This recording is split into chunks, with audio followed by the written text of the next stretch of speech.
तर नमस्कार सगळ्यांना। तर जसं की तुम्हाला माहितीच आहे, आपला पाठचा व्हिडिओ एक डिलीट केलेला आहे, म्हणजे डिलीट नाही केला, प्रायव्हेट ठेवलाय मी त्या व्हिडिओला, कारण की कुणामध्ये वाद होऊ नये म्हणून। मित्रांनो, पाठचा व्हिडिओमध्ये मी असं स्टेटमेंट दिलं होतं, म्हणजे मी असं बोललो होतो की कुणाच्याही बाळांना किंवा लेकरांना असं बोलू नये किंवा जातीवाद करू नये। पण त्याच्यात त्या लेडीजनं पण जातीवाद केली नव्हती आणि ह्यानं पण जातीवाद केली नव्हती। मी फक्त एवढंच म्हणणार होतो की कुणीही युट्यूबवर येऊन जातीवाद करू नका। तुमचे भांडण आहेत ना, पर्सनली ठेवा आणि पर्सनल भांडा तुम्ही। पण मला असं माहिती नव्हतं की दोन्ही बाजूच्या चुका आहेत आणि दोन्ही बाजूनं काहीतरी प्रॉब्लेम त्यांचा होता, म्हणून त्यांच्यामध्ये वाद निर्माण होऊ नये म्हणून मी तो व्हिडिओ डिलीट केलेला आहे। आणि दुसरी गोष्ट म्हणजे आता तो व्हिडिओ मी कधी पब्लिश करेल हेच असेल ना सगळ्यांचा प्रश्न आता। तर मित्रांनो, मी ते व्हिडिओ आता पब्लिश करणार नाहीये, कारण की नाही यार, आपल्यामुळे कुणाला त्रास होईल असं वागायचं नाही, माहितीये का। आपण रोस्ट बनवतो त्यांच्या कंटेंटवर बनवतो, ना की त्यांच्या पर्सनल लाईफ किंवा त्यांचे घरचे हे ते सगळं घेऊन बनवतो। आणि जसं की तुम्हाला माहितीच आहे की अमृता कुलकर्णी ताईने त्यांच्या व्हिडिओमध्ये सांगितलेलं आहे की वेद आणि संविधान यांच्यातला फरक पण सांगितलेला आहे। त्या व्हिडिओमध्ये तर अमृता कुलकर्णी ताईचा काही विषयच नव्हता। राहिला विषय दोन याचा होता, म्हणजे एक मोहिनी काकूंचा आणि आपली माधुरी ताई।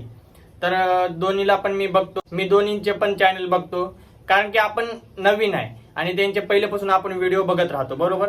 आणि दुसरी गोष्ट म्हणजे मी कुणाच्या दबावाखाली किंवा कोण मला डिलीट कर किंवा प्रायव्हेट कर असं ह्याच्यामुळे व्हिडिओ डिलीट किंवा प्रायव्हेट केलेला नाहीये मी। ते मी माझ्या मनाने केलंय, कारण की मला लई साऱ्या फॉलोअर्सचा कमेंट येत होत्या की गलती कुणाची आणि गलती ह्यांची आहे, गलती त्यांची असं म्हणून येत होता। मला लई साऱ्या फॉलोअर्सच्या कमेंट येत होत्या की गलती त्यांची नाही, गलती ह्यांची आहे। पण मी माधुरी ताईला पण असं त्या व्हिडिओमध्ये टॅग पण केलं होतं आणि माधुरी ताईंचा आवाज आहे असं मला पण माहिती पण नव्हतं।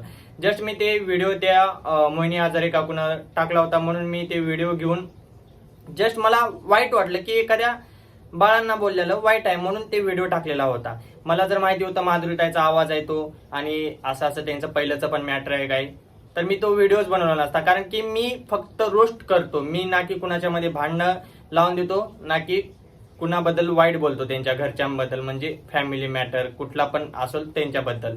मला माहिती नव्हतं ते भांडण आहे म्हणून, त्याच्यामुळं व्हिडिओ बनला होता आणि टाकलेलो पण होतो। रिस्पॉन्स चांगला होता, बट कमेंट जे होत्या 99% कमेंट हे मला असं वाटलं की ते कमेंट बघून की व्हिडिओ प्रायव्हेट करावं, त्याच्यामुळे मी प्रायव्हेट व्हिडिओ केला, ना की मी कुणाच्या दबावाखाली येऊन, आणि नाही मला कोण डिलीट कर असं व्हिडिओ बोललेला आहे।